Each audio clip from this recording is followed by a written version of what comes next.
The Hound of Baskervilles, Chapter 6, Baskerville Hall. Sir Henry Baskerville and Dr. Mortimer were ready upon the appointed day, and we started as arranged for Devonshire. Mr. Sherlock Holmes drove with me to the station and gave me his last parting injunctions and advice. I will not bias your mind by suggesting theories or suspicions, Watson, said he. I wish you simply to report facts in the fullest possible manner to me, and you can leave me to do the theorizing. What sort of facts? I asked. Anything which may seem to have a bearing, however indirect, upon the case, and especially the relations between young Baskerville and his neighbors, or any fresh particulars concerning the death of Sir Charles. I have made some enquiries myself in the last few days, but the results have, I fear, been negative. One thing only appears to be certain, and that is that Mr. James Desmond, who is the next heir, is an elderly gentleman of a very amiable disposition, so that this persecution does not arise from him. I really think that we may eliminate him entirely from our calculations. There remain the people who will actually surround Sir Henry Baskerville upon the moor. Would it not be well in the first place to get rid of this Barrymore couple? By no means. You could not make a greater mistake. If they are innocent, it would be a cruel injustice, and if they are guilty, we should be giving up all chance of bringing it home to them. No, no, we will preserve them upon our list of suspects. Then there is a groom at the hall, if I remember right. There are two moorland farmers. There is our friend, Dr. Mortimer, whom I believe to be entirely honest, and there is his wife, of whom we know nothing. There is this naturalist, Stapleton, and there is his sister, who is said to be a young lady of attractions. There is Mr. Frankland of Laughter Hall, who is also an unknown factor, and there are one or two other neighbors. These are the folks who must be your very special study. I will do my best. You have arms, I suppose? Yes, I thought it as well to take them. Most certainly.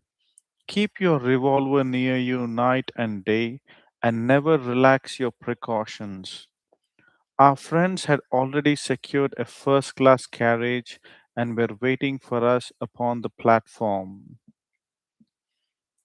No, we have no news of any kind, said Dr. Mortimer in answer to my friend's questions.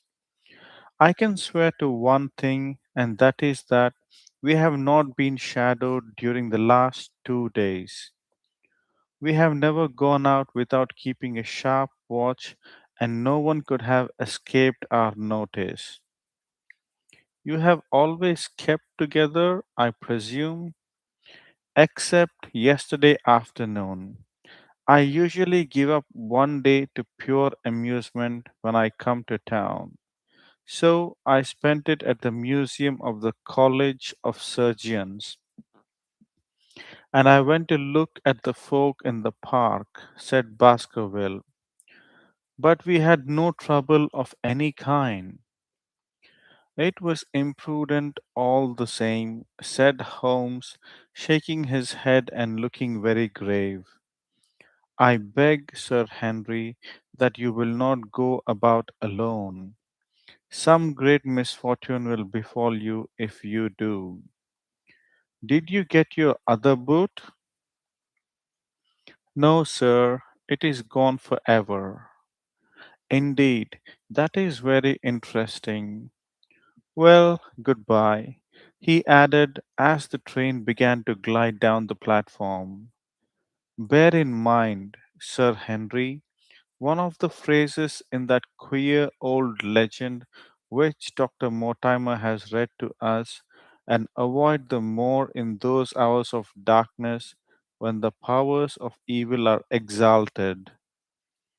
I looked back at the platform when we had left it far behind and saw the tall, austere figure of Holmes standing motionless and gazing after us.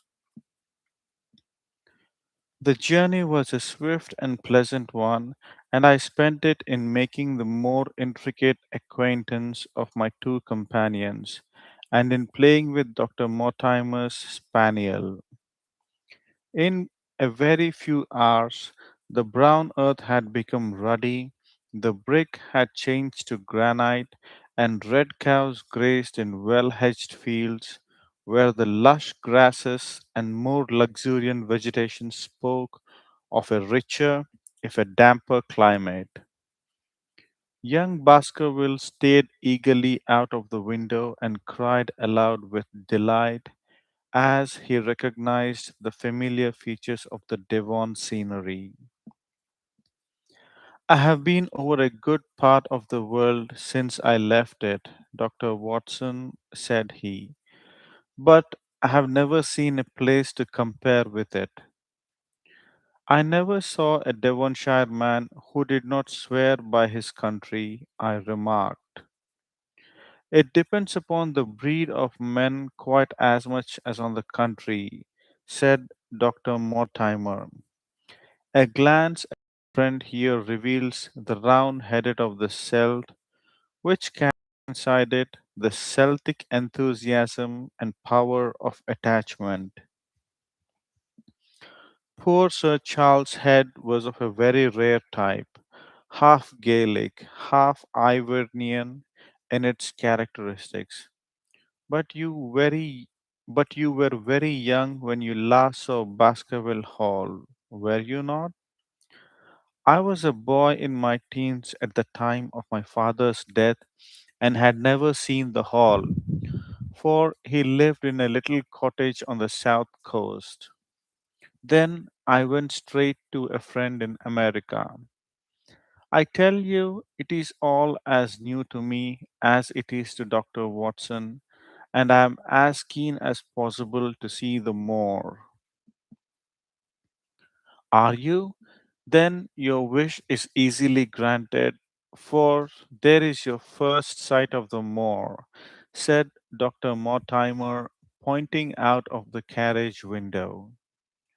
Over the green squares of the fields and the low curve of a wood, there rose in the distance a grey melancholy hill, with a strange jagged summit, dim and vague in the distance, like some fantastic landscape in a dream. Baskerville sat for a long time, his eyes fixed upon it, and I read upon his eager face how much it meant to him. This first sight of that strange spot where the men of his blood had held sway so long and left their mark so deep. There he sat with his tweed suit and his American accent in the corner of a prosaic railway carriage, and yet, as I looked at his dark and expressive face, I felt more than ever how true a descendant he was of that long line of high blooded, fiery, and masterful men. There were pride, valor, and strength in his thick brows, his sensitive nostrils, and his large hazel eyes. If on that forbidding moor a difficult and dangerous quest should lie before us, this was at least a comrade for whom one might venture to take a risk with the certainty that he would bravely share it. The train pulled up at a small wayside station and we all descended. Outside, beyond the low white fence, a wagonette with a pair of cobs was waiting. Our coming was evidently a great event, for station master and porters clustered round us to carry out our luggage. It was a sweet, simple country spot, but I was surprised to observe that by the gate there stood two soldierly men in dark uniforms who leaned upon their short rifles and glanced keenly at us as we passed. The coachman, a hard faced, gnarled little fellow, saluted Sir Henry Baskerville, and in a few minutes we were flying swiftly white, down the broad white road. Rolling pasture lands curved upward on either side of us, and old gabled houses peeped out from amid the thick green foliage. But behind the peaceful and sunlit countryside, there rose ever, dark against the evening sky, the long, gloomy curve of the moor, broken by the jagged and sinister hills. The wagonette swung round into a side road, and we curved upward through deep lanes worn by centuries of wheels, high banks on either side, heavy with dripping moss and fleshy heart stung ferns. Bronzing bracken and mottled bramble gleamed in the light of the sinking sun. Still steadily rising, we passed over a narrow granite bridge and skirted a noisy stream which gushed swiftly down, foaming and roaring amid the grey boulders. Both road and stream wound up through a valley dense with scrub, oak, and fir. At every turn, Baskerville gave an exclamation of delight, looking eagerly about him and asking countless questions. To his eyes, all seemed beautiful, but to me, a tinge of melancholy lay upon the countryside, which bore so clearly the mark of the waning year. Yellow leaves carpeted the lanes and fluttered down upon us as we passed. The rattle of our wheels died away as we drove through drifts of rotting vegetation, sad gifts, as it seemed to me for nature to throw before the carriage of the returning heir of the Baskerville. Hello, cried Dr. Mortimer. What is this? A steep curve of heath clad land, an outlying spur of the moor lay in front of us. On the summit, hard and clear like an equestrian statue upon its pedestal, was a mounted soldier, dark and stern, his rifle poised ready over his forearm. He was watching the road along which we traveled. What is this, Perkins? Asked Dr. Mortimer. Our driver half turned in his seat. There's a convict escaped from Princetown, sir. He's been out 3 days now, and the warders watch every road and every station, but they have had no sight of him yet. The farmers about here don't like it, sir, and that's a fact. Well, I understand that they get £5 if they can give information. Yes, sir, but the chance of £5 is but a poor thing compared to the chance of having your throat cut. You see, it isn't like any ordinary convict. This is a man that would stick at nothing.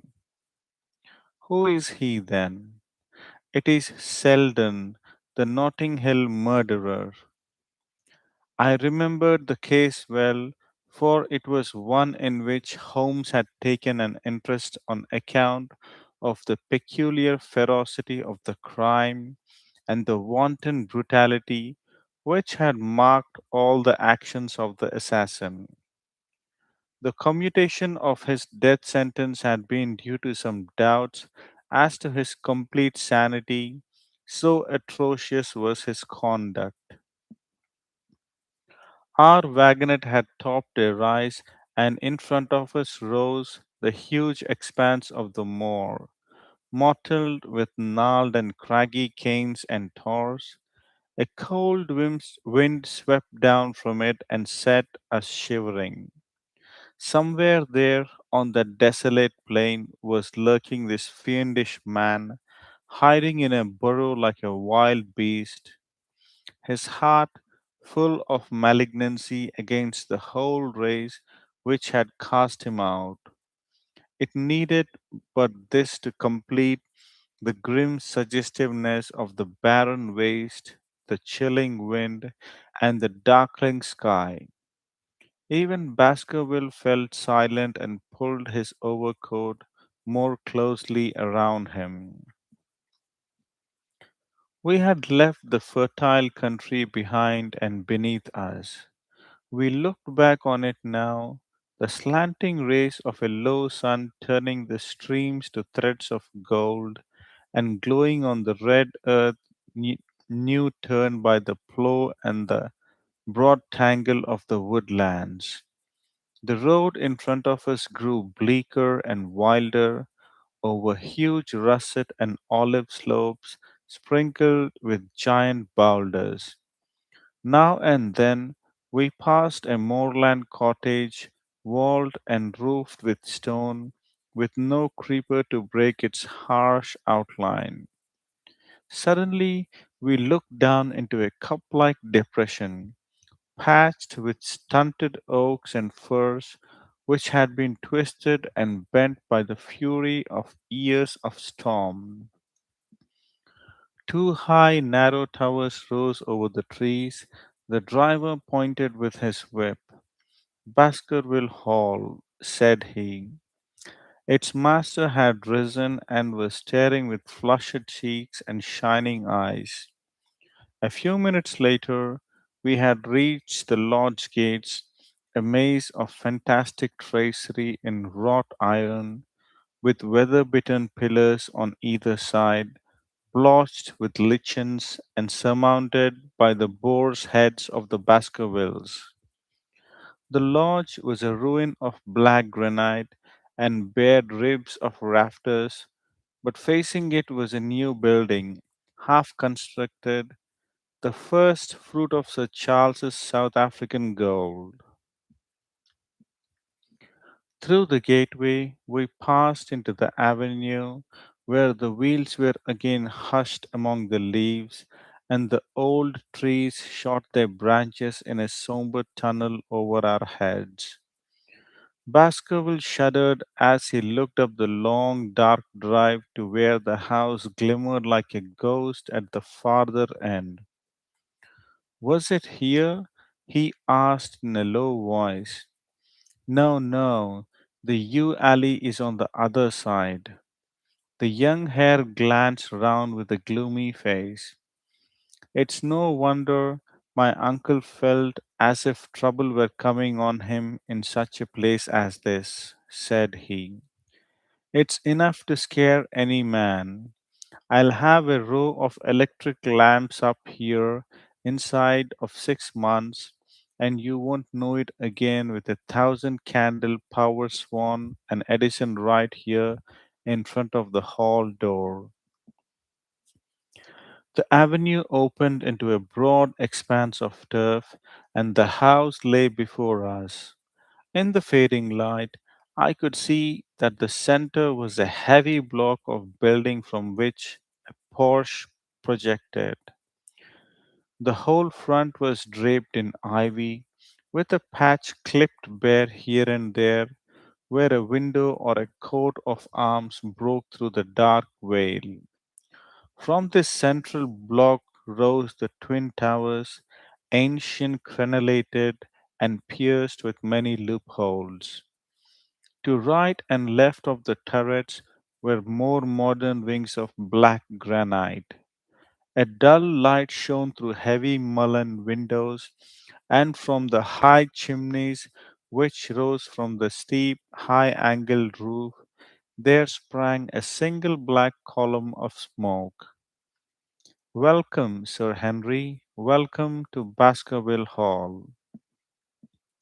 A tall man had stepped from the shadow of the porch to open the door of the wagonette. The figure of a woman was silhouetted against the yellow light of the hall.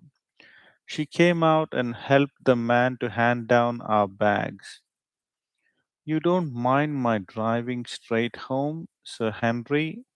Said Dr. Mortimer. My wife is expecting me.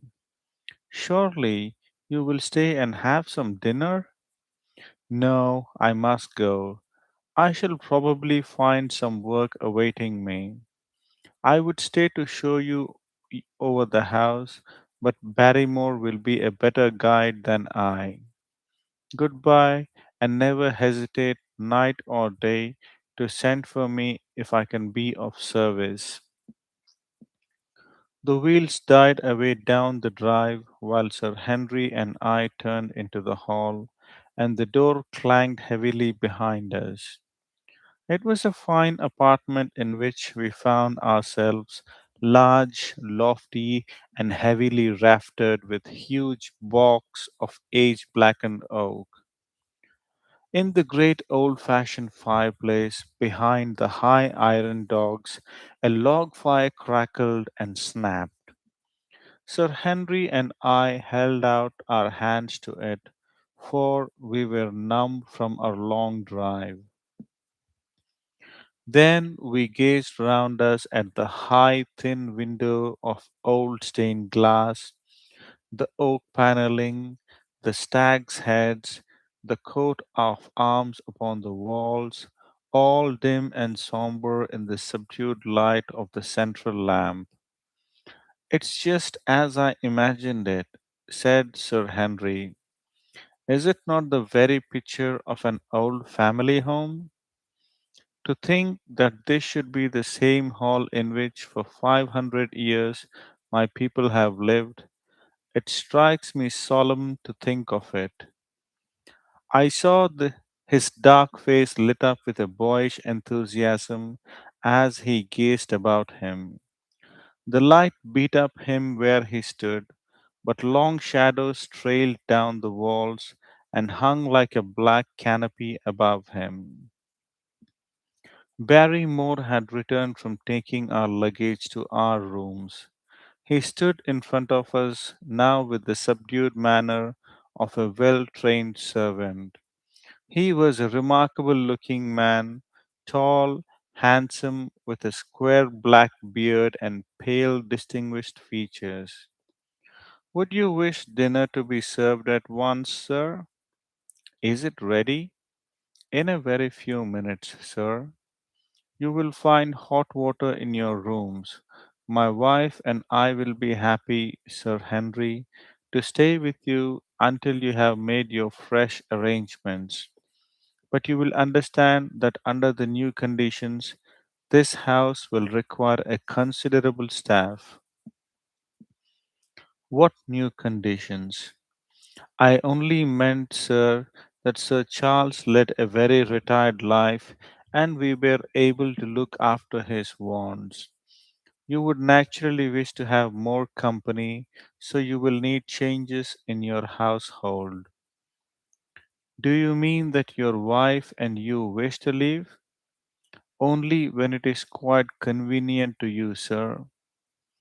But your family have been with us for several generations, have they not? I should be sorry to begin my life here by breaking an old family connection. I seem to discern some signs of emotion upon the butler's white face. I feel that also, sir, and so does my wife. But to tell the truth, sir, we were both very much attached to Sir Charles, and his death gave us a shock and made these surroundings very painful to us. I fear that we shall never again be easy on our minds at Baskerville Hall. But what do you intend to do? I have no doubt, sir, that we shall succeed in establishing ourselves in some business. Sir Charles's generosity has given us the means to do so. And now, sir, perhaps I had best show you to your rooms. A square balustraded gallery ran round the top of the old hall, approached by a double stair. From this central point, two long corridors extended the whole length of the building, from which all the bedrooms opened. My own was in the same wing as Baskervilles and almost next door to it. These rooms appeared to be much more modern than the central part of the house, and the bright paper and numerous candles did something to remove the somber impression which our arrival had left upon my mind. But the dining room, which opened out of the hall, was a place of shadow and gloom. It was a long chamber with a step separating the dais where the family sat from the lower portion reserved for their dependents. At one end, a minstrel's gallery overlooked it. Black beams shot across above our heads, with a smoke darkened ceiling beyond them. With rows of flaring torches to light it up, and the color and rude hilarity of an old time banquet, it might have softened. But now, when two black clothed gentlemen sat in the little circle of light thrown by a shaded lamp, one's voice became hushed and one's spirit subdued. A dim line of ancestors in every variety of dress, from the Elizabethan knight to the buck of the Regency, stared down upon us and daunted us by their silent company. We talked little, and I, for one, was glad when the meal was over and we were able to retire into the modern billiard room and smoke a cigarette. My word, it isn't a very cheerful place, said Sir Henry. I suppose one can tone down to it, but I feel a bit out of the picture at present. I don't wonder that my uncle got a little jumpy if he lived all alone in such a house as this. However, if it suits you, we will retire early tonight and perhaps things may seem more cheerful in the morning. I drew aside my curtains before I went to bed and looked out from my window. It opened upon the grassy space which lay in front of the hall door. Beyond, two copses of trees moaned and swung in a rising wind. A half moon broke through the rifts of a racing clouds. In its cold light, I saw beyond the trees a broken fringe of rocks and the long, low curve of the melancholy moor. I closed the curtain, feeling that my last impression was in keeping with the rest. And yet, it was not quite the last. I found myself weary and yet thankful, tossing restlessly from side to side, seeking for the sleep which would not come. Far away, a chiming clock struck out the quarters of the hours, but otherwise, a deathly silence lay upon the old house. And then suddenly, in the very dead of the night, there came a sound in my ears, clear, resonant, and unmistakable. It was the sob of a woman, the muffled, strangling gasp of one who is torn by an uncontrollable sorrow. I sat up in my bed and listened intently. The noise could not have been far away and was certainly in the house. For half an hour I waited with every nerve on the alert. But there came no other sound save the chimney clock and the rustle of the ivy on the wall.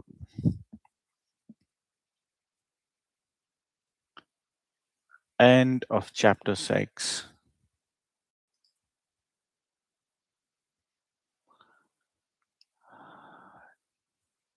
Thanks for watching.